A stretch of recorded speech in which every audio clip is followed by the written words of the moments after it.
की नागरिक हूँ जहाँ छत्रपति शिवाजी महाराज और अशोक सम्राट जैसा राजा था। मैं उस देश की नागरिक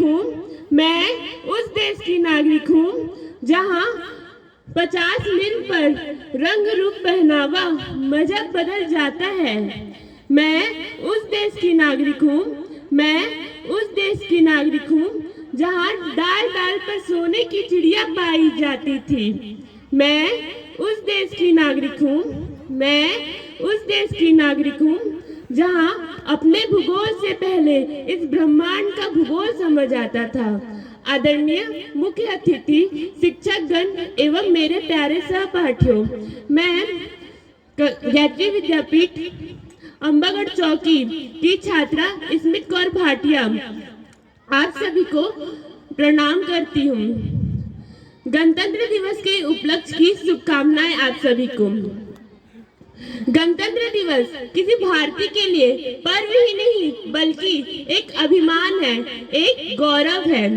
15 अगस्त 1947 को भारत आजाद तो हो गया था, लेकिन उसको आकार 26 जनवरी 1950 को मिला। इस दिन हमारा संविधान लागू हुआ, हमें मौलिक अधिकार प्राप्त हुए। गणतंत्र दिवस के उपलक्ष्य में मैं अपने विचार आप लोगों के साथ साझा करना चाहूंगी कि देशभक्ति व राष्ट्र निर्माण है क्या। आज मैं खुलकर कहूंगी और आप लोगों को समझकर सुनना है।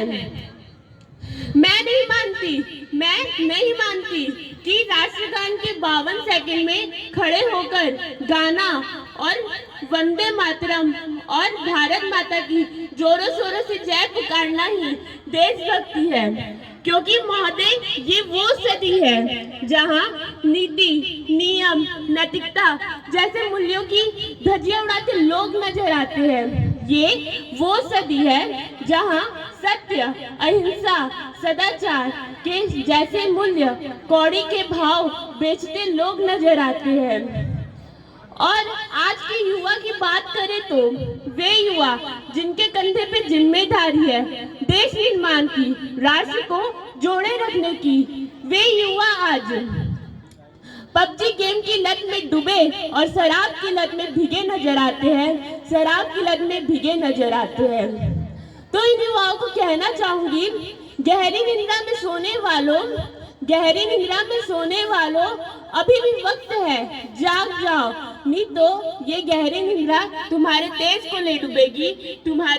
ले डूबेगी। युवाओं का अब आगाज हुआ, एक नया अंदाज हुआ, सिंह की आवाज हो, हर युवा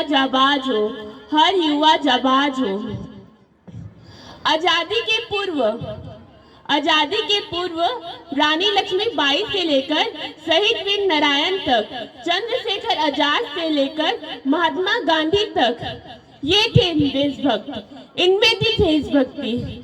आज देशभक्त कहूँ तो कहूँ किसे? आज देशभक्ति की परिभाषा क्या है? समाज, राष्ट्र के लिए समर्पण का भाव ही है देशभक्ति। देशद्रोही के जीवन में आने वाला तूफान ही है देशभक्ति। राष्ट्र लोकता को पछाड़कर किए जाने वाला ईमानदारी से काम ही है देशभक्ति। पत्रकार अपनी पत्रकारी पूरी ईमानदारी से निभाए, वो है देशभक्ति। शिक्षक पैसों के उद्देश्य से नहीं बल्कि छात्र को आगे बढ़ाने के उद्देश्य से पढ़ाए, वो है देशभक्ति। और आज हम महिलाओं की बात करें तो उन्हें हमें आरक्षित नहीं संरक्षित करना चाहिए, क्योंकि आज कन्या भ्रूण हत्या, बाल विवाह, दहेज प्रथा, यौन शोषण, बलात्कारी जैसे बातें बढ़ती जा रही है। तो मैं महिला सशक्तिकरण के लिए कुछ पंक्तियां कहना चाहूंगी कि इस वतन के खातिर हम लड़कियों को भी हक है, और इतिहास की किताबें उठाकर देख लो जिनको भी हमारी काबिलियत पर शक है, और इतिहास की किताबें उठाकर देख लो जिनको भी हमारी काबिलियत पर शक है। इस वतन के खातिर कंधे से कंधा मिलाकर आई हूँ। इस वतन के खातिर कंधे से कंधा मिलाकर आई हूँ। और रसोई में सिर्फ बेलन ही नहीं साहब, रसोई में सिर्फ बेलन ही नहीं साहब, इस वतन के खातिर हथियार उठाना भी आता है। इस वतन के खातिर हथियार उठाना भी आता है। और दुर्बल मत समझना, और दुर्बल मत समझना। मैं झांसी की रानी हूँ, मैं झांसी की रानी हूँ, मैं झांसी की रानी हूँ। जय हिंद, जय भारत, जय छत्तीसगढ़। भारत माता की।